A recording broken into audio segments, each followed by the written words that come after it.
médicaux. Les partenaires disent que non, ils n'ont pas l'argent pour prendre les malades en charge. Chaque année, les réfugiés meurent. 4, 5. Nous avons fait le plaidoyer auprès des institutions.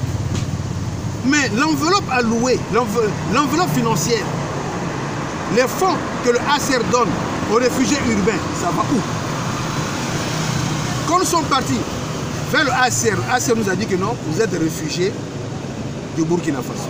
Quand on va à la CONAREF, une institution des affaires étrangères, et ils disent que non, vous êtes des réfugiés du HCR. Le président de la commission de réfugiés au Burkina Faso, c'est le ministre des Affaires étrangères, M. Alpha Bari, qui a couvert la première grève en 1999. Il était correspondant de RFI au Burkina Faso. Il connaît ce problème. Il a l'historicité de ce problème de réfugiés au Burkina Faso. Aujourd'hui, il est ministre. Il avait dénoncé le gouvernement de Blaise Compaoré, de la malversation financière de l'institut de réfugiés au Burkina Faso. Aujourd'hui, Dieu merci, l'histoire est entre ses mains. Le ministre des Affaires étrangères doit trouver des solutions. Il faut libérer les réfugiés. Parce que le Burkina Faso est incapable de prendre en charge les réfugiés. Il faut les libérer. Et c'est lui le ministre qui a la dynamique de comprendre ce problème. Après 20 ans, le problème lui-même il a dénoncé. Ça fait 20 ans aujourd'hui, il est aux affaires.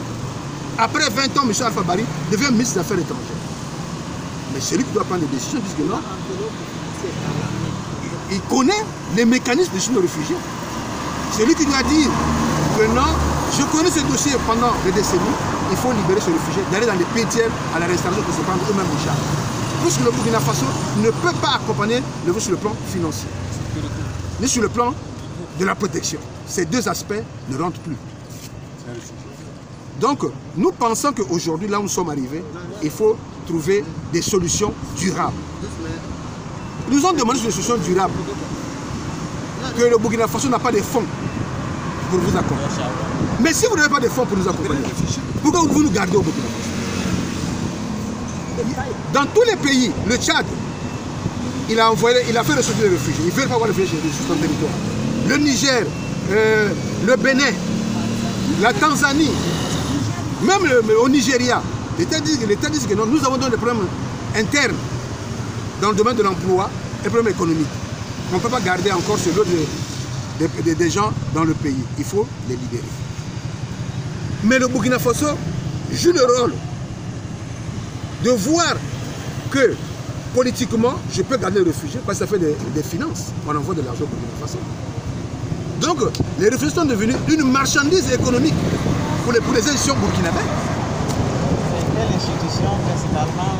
Le Credo HCR du président Moïse Napon, qui est le président du Conseil social et économique.